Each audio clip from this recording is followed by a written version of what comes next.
A very good evening and thank you for joining us tonight as we continue to celebrate 31 years of Namibia's independence. I'm Selima Shimwe-Feleni. Leading the bulletin tonight, Vice President Nangolo Mbumba, accompanied by Deputy Prime Minister and Minister of International Relations and Cooperation, Netumbo Nandi-Ndaitwah, on Monday attended the official state funeral of the late Tanzanian President, Dr. John Pombe Joseph Magufuli, at Jamhuri Stadium in Dodoma.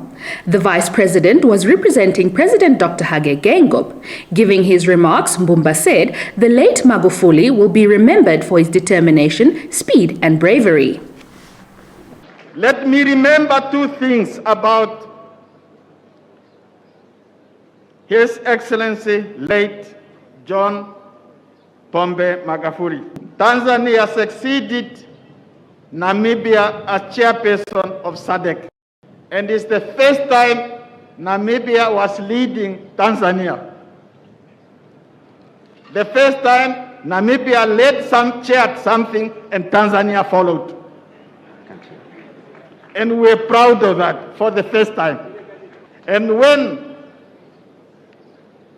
His Excellency President Magufuli came to Namibia, when he became the chair, I had the honor to take him to our meat packing company, Meat Co.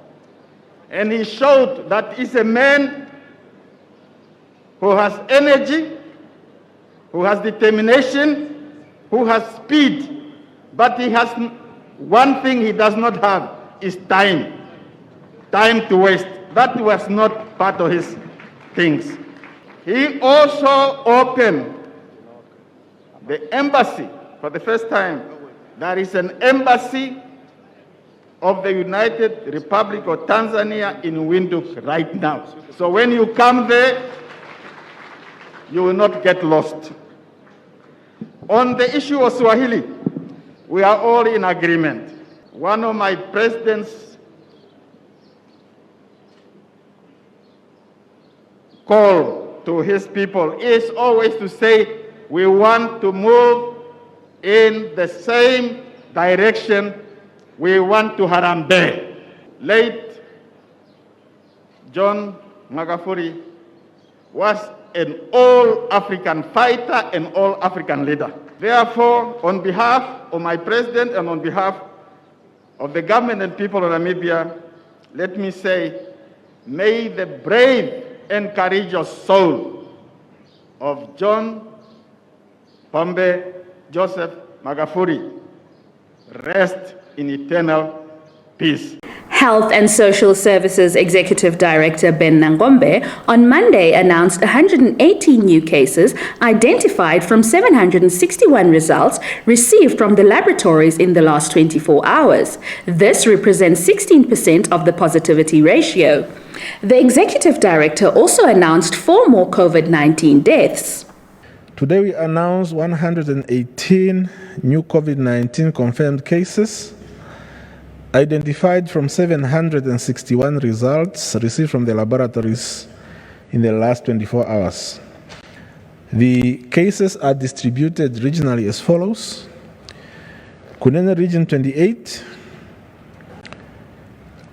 and the cases are at Opur. Wangwena region 18 cases, Enana has 12, Engela 3, and Okongo 3. Ochodonjuba region 15 cases, Grootfontein 9, and Okakarara 6. Commerce region 12 cases at Windhoek. Oshikoto region 11 cases, Onanjokwe has 10, and Chumeb has 1. Hardap region 9 cases, 8 at Marienthal and 1 at Rehoboth. Umsati region 9 cases, Tsandi has 4, Oshikuku 3, and Otapi 1. And then Okahao, another case. Irongo, 7 cases, Varfes Bay 3, Swakopmund 2, and Omaruru 2. Kavango East, 6 cases at Rundu. Zambezi region, 2 cases at Katima Mlilo. Oshana region, 1 case at Oshakati. That brings the total to 118. We sadly announce 4 deaths, and they come from Okahanja, Venduk, Ingela, and Ochivarongo districts. We extend our sincere condolences to the bereaved families. For everything there is a season, a time for every activity under heaven, a time to be born and a time to die, a time to plant and a time to harvest. This Bible verse encapsulates the position of former Deputy Prime Minister Libertina Amadila regarding politicians who have overstayed their welcome in political office locally and elsewhere. It's a fantastic thing to retire while you still have a brain which is working and legs which are still walking and not retire when people are so exhausted with your no. So I wish many people could do that, and it's not only Namibians. Do you know the whole of Africa? There are politicians who can hardly walk, but they are sitting in the chairs and they waste time of the younger person who could move the country forward. So I don't like that. I didn't do it, and I think our other politicians could also think of retiring while they can still walk, retiring while their brains can still do something, and not retire to go and die in old people's home. But you know what? People like power. Not just Namibians, people like power.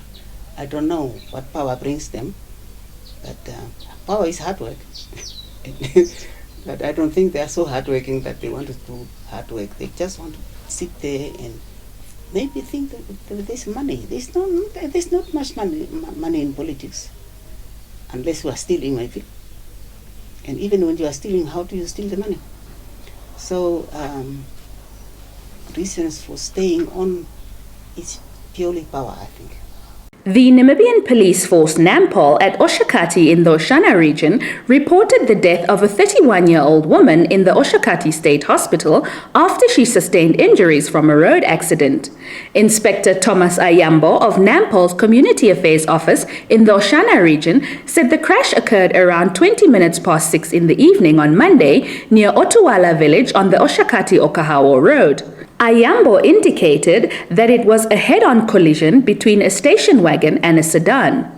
It is alleged that the driver of a station wagon was trying to overtake another vehicle when his vehicle collided head-on with an oncoming sedan, Ayambo explained. There were 4 people in the station wagon who all sustained serious injuries and were rushed to the hospital where the woman died. A 14-year-old boy died instantly after he was allegedly struck by lightning on Sunday at Mahenzere village in the Kavango West region. A weekend crime report of the Namibian police force availed to the Namibia Press Agency on Monday indicated that the incident happened at around 1600 hours 45 minutes while the boy was allegedly looking after cattle in the veld. He was identified as Johannes Mangundu and his next of kin have been informed. We extend our sincere condolences to the families of the deceased. In another matter, a 31-year-old man was arrested during a police search on Friday at Ntara village, also in the Kavango West region, for allegedly being in possession of cannabis. The suspect was arrested at around 1900 hours 35 minutes after he was allegedly found in possession of 647 grams of cannabis valued at 6,470,000 Namibian dollars and 50 cents.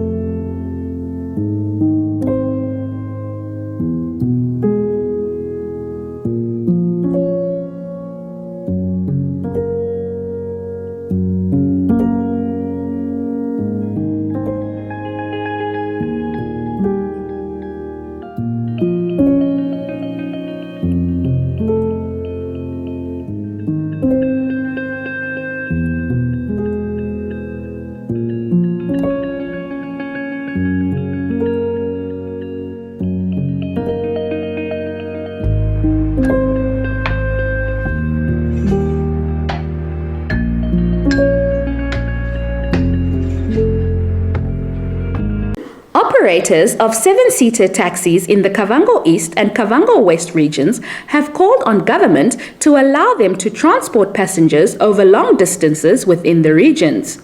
Currently, seven-seater taxi operators are not allowed to transport passengers over long distances unless granted a permit to do so over a distance of not more than 55 kilometers. Spokesperson of the aggrieved operators, Shamate Polis, told the Namibia Press Agency on Sunday. Polis said unemployment prompted the operating of seven-seater taxis. This group of people do not want to go to government and beg for a job while they have seven-seater cars at their disposal, he said. He called on government to consider changing the 55-kilometer distance for transporting within the regions. The Public Relations Officer of the Ministry of Works and Transport, Julius Ngweda, said the new draft bill on transport to replace the existing Transport Act of 1977 will be tabled in the National Assembly this year. Stand by for the Economics Roundup.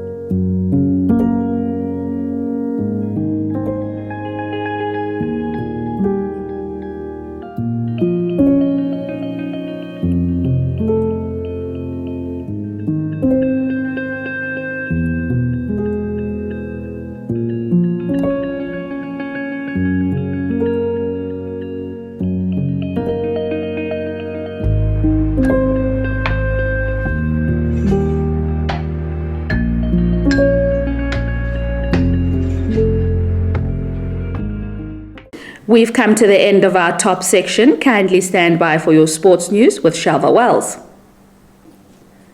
Good evening to you all and welcome to this week's first edition of Sport Planet. I'm Shalva Wells. We resume this week with news from southern Namibia. Dates 11 Football Club and Keetmanshoop United 12 Netball Club were on Monday crowned winners of the inaugural David Isaac Football and Netball Tournament. The tournament, which took place at the Botani Sports Field under the theme Unifying Communities Through Sports, started on Friday and saw 13 football teams and 7 netball teams competing for top honours.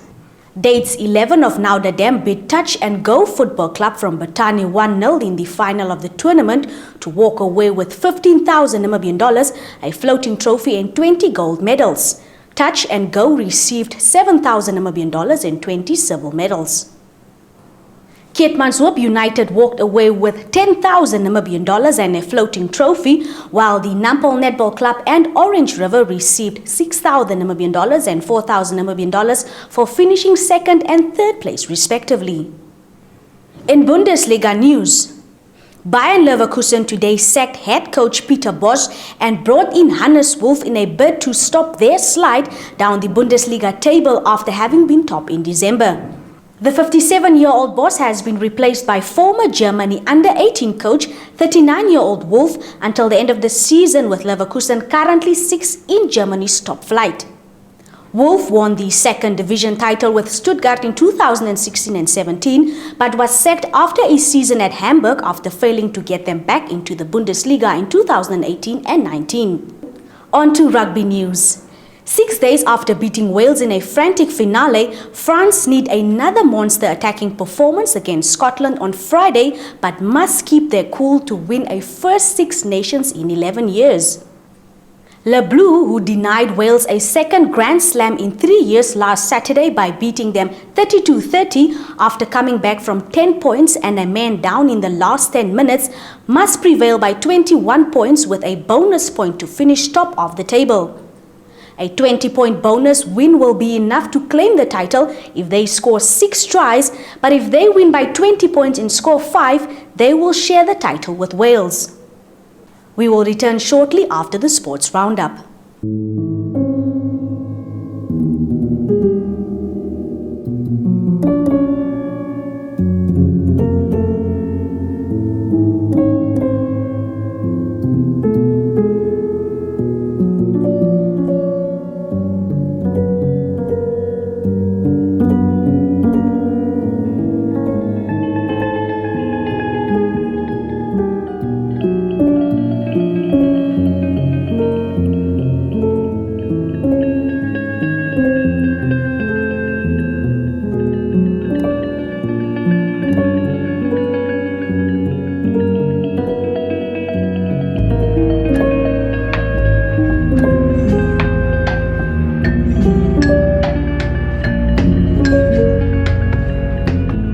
That's all the news we had for you this evening. We thank you for tuning in. If you are new to this channel, please subscribe, give us a thumbs up and share. From me, Shalva Wells, and the entire Nampa team, good night.